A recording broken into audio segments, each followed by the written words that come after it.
les mabons sont pas de balles les bisous. Non, non, oh, Yayani. Eh, quand le bâté. Il y a un bâté pour Yayani. Eh. Ça va, chérie? Oui, ça va, chérie.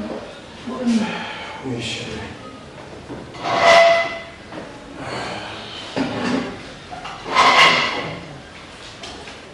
Dans aucun aéroport, on a besoin petit frère. Mon ami, Kelly, Lélo. Mais invité, t'as bien apparemment bon cité. La Tindia fille? La Tindia fille? Oui, la Tindia fille qui sont maman pas. Les femmes. Tu sais très bien qu'il faut nous déplacer. N'est-ce pas bien que servir bientôt là dans bima. Mais tu jusque là, au salaire le comment? Hein ça va? Si qu'on a ça là la qui na tchongo na soko liki oloba. Mais tout la mo qui l'a tiki na mena ino soko na ela kuti affaire no ça là. Maman na yo na papa na yo ba indika yo bi. Na bu no mo ni na linga kana na mo. Na linga ka bo de ça papa na na do ka ba na ngai. Oh. OK. Papa na na no you no. C'est bon. C'est pas grave. La Kelly. Dans le zonga, na peut taper dans les après. N'est-ce pas? Chérie. Chazès. Pas bon. À moi. Oui, boss. Oui. Si déjà on a une voiture. Oui, boss. Ok, alors. Donc, il y a Kelly. Hein? Ça, c'est qui est venu à l'Angaï. Alors, on va vendre la bissoire. Hein? Ok, boss.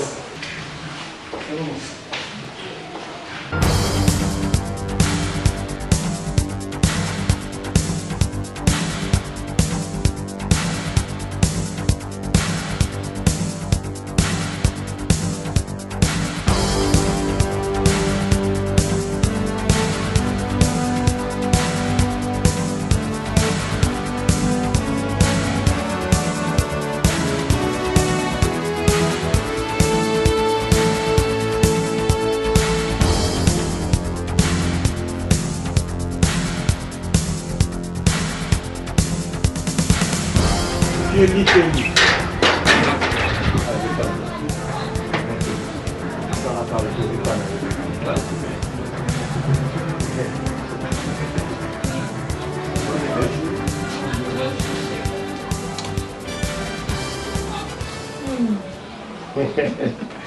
Ok, Kelly vient.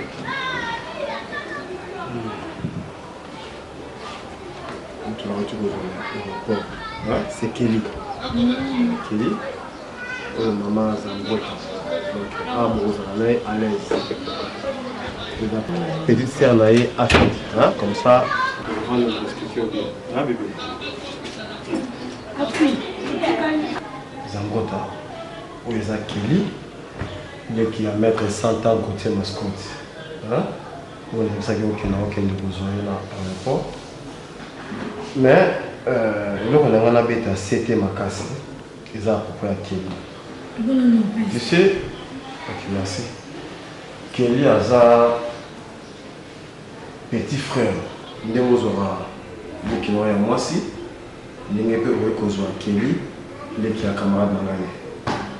Là, on a habité à 7 parce que Azamwa na Bali. Aye na ndako biso. Aye bi Kinshasa bien te. Nyonso oyo akozala nango posa ezala nini Zambota oza wana mpona kopesa ye yango. Je dis bien, naza koinsister akelela eloko moko te, asenga yo mpe eloko te, zwa soin na ye malamu akelela eloko moko te. Peut-être ngai nakoki kozala te, nakosala déplacement na Patrick Mangai, boss et boss. Kelly a lié maman Hélène Obonga a fait un conseil moko lobi yebisa Zambota a protéger Kelly malam. Sagesse. Boss. Zone valise d'ailleurs. Côte serveur de chambre. Ça va, boss? Ok, merci. Kelly, soyez à l'aise. Oui. C'est comme ça. Ma fille, elle est dans le bloc de la cuisine.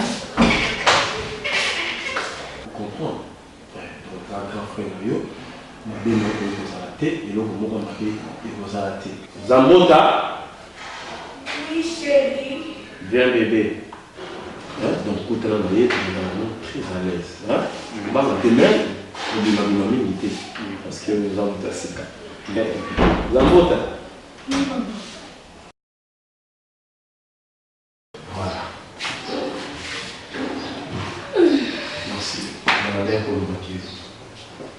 Nous avons du mal. Ok, ça là. Nous avons un peu de retard parce que nous avons un rendez-vous dans Sarah Bouanga Lelo pour pouvoir dossier où expliquer que Zambota Zoa Soya Kelly Malam. Donc tant que nous avons un coup de tête à Kelly et Loko. Zambota. Ça tout ça là, n'est que sur la qui n'a pas tout. Ça va? Oui, c'est là que ça le meilleur. Donc s'occuper là. Kelly. Jean-Frère. Soyez à l'aise. Merci, Jean-Frère. Zambota. Oui, chérie. Et ça est $200. Voilà. Merci. Bonne journée, chérie. Merci. Quand tu as mal, tu as mal en main. Maïe. Madame, c'est la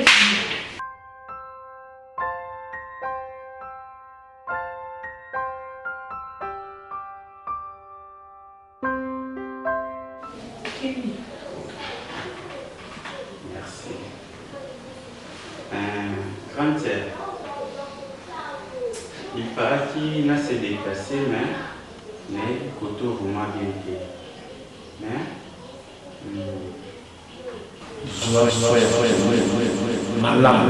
est-ce qu'il y a un côté au monde à livrer parcellaire Nabino? Puisque y a un grand frère na niveau ya Lubumbashi Gelongeli. Alors il fallait que ce soit le pont na kin. Mais on a besoin juste na table livrer parcellaire Nabino. Na ibata neni ba mikana mwezalaka comme ça na obenga ena informé. Problème ezate ngapele na zabo na zanga kaka simple instrument wa changa. Wana poser la grand frère nous so yé. Oso na parce que tala kaka yo yebiti. Eza bien fo so ye morazali et ça bien makasi. Mais grand frère lobaki que ceux qui n'ont pas besoin de l'eau qu'on a signé yo europésama. C'est-à-dire oyebi emplacement yo so yanda ko emara mutu. Aisema que aisa qui même yo. Que so na besoin de qu'on a ici yo europésama. Nous proposons ça mais c'est pas nekani c'est yabaki so na besoin de qu'on a ici yo. Nga yo yebiti. Il a jamais mettre ndako. On le cause pour insister. On a choisi que bon ça là l'ouest est voté maquillé. Na talion. Grand frère Zambo. Tellement qui n'a pas travaillé belé. Mais Dieu bon, merci de ça. Mais dans la surprise moi on a envoyé ça. Kelly? Kelly? Je regarde ça. Tu les entends? Qui va bien? Quand nous disons ton on a ça que nous n'a pas Kelly. papa obimi na ton alobi na ngapia ki ota camarade ne junior mbui. Na insister na moni personne insister si qu'on a ça ni on va na nyaza la l'aise. Mais ça que Kelly a yebi qui chasse bien té. Pourquoi on permettre yé à Kendrota la camarade na yé? Mais insister qui chérie non on va aller là. Mais ça qui yo tala bien parce que a yebi a bien té.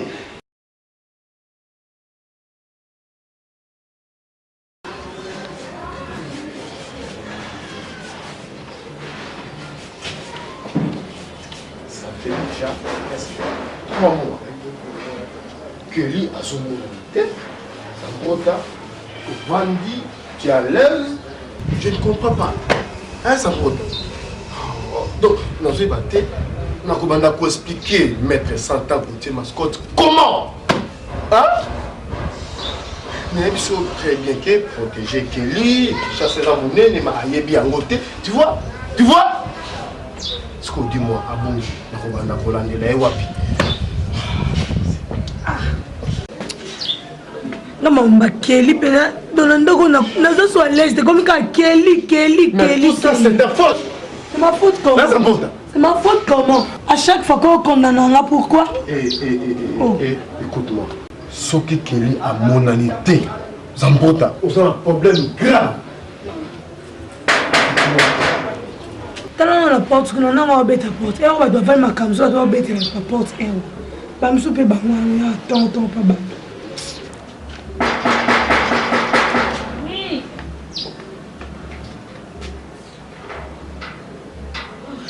Bonjour.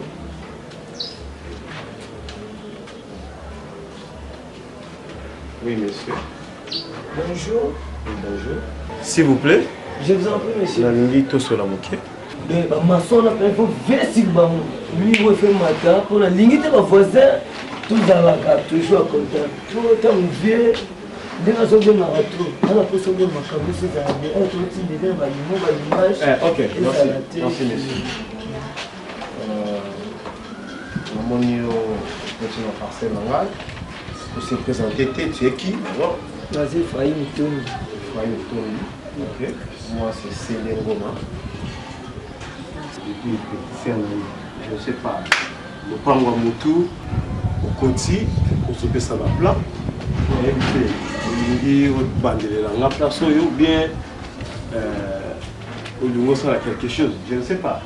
Au Sope Sabapla, le Pango, aux Anani, pour poser des questions.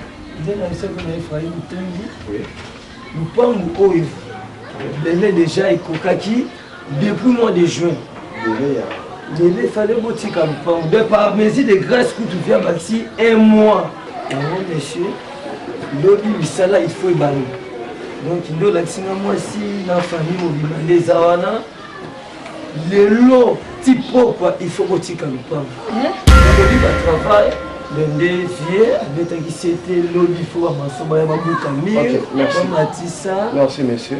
Je crois que très bien. Il faut Camille, je ne sais pas. Quand on a le Pangwa Moutou, on a le plat, le placement, il faut Camille. La parcelle, il y en a. Dans le Pangwa Nani. Le propriétaire de la parcelle, c'est M. Albert Mwagaloa Bilili. Monsieur Albert Mwagaloa Bilili.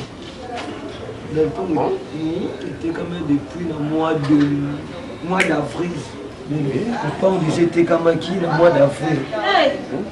Mais c'est Albert Mwagaloa Bilili, nous sommes qui par M. Kelly Mbala. Jésus! Zambota. Zambota! Tu vois? Zambota? S'il vous plaît, monsieur. On va toujours ça la blaguité. Hein? Toujours ça la blaguité. Cette parcelle, ils ont des pans de quoi la gagne. Et ça, le pan de l'anga, c'est comment les propriétés. C'est comment on a évité le pango et puis aux à l'aise. Mais c'est tous les documents sont là. Quel document? Quel document? Il y a des notifications, tous les documents sont là. Je prends le John Randy.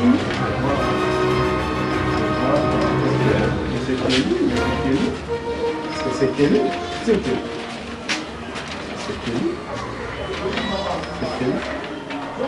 Si vous pouvez peut-être vous confondre, mais c'est Kelly, c'est qui a mis mon la joie, ça fait déjà 3 mois que Kelly a un petit garçon. Zambota, document sur le camp de Sali. Chérie, Dis-moi Zambota. c'est pas ta faute. Ce n'est pas ma faute. C'est pas ta faute? Oui, c'est à toi. Nani oya yebisaki nake soki Kelly asengi eloko nyonso napesa ye yaya bo badokuma lopango.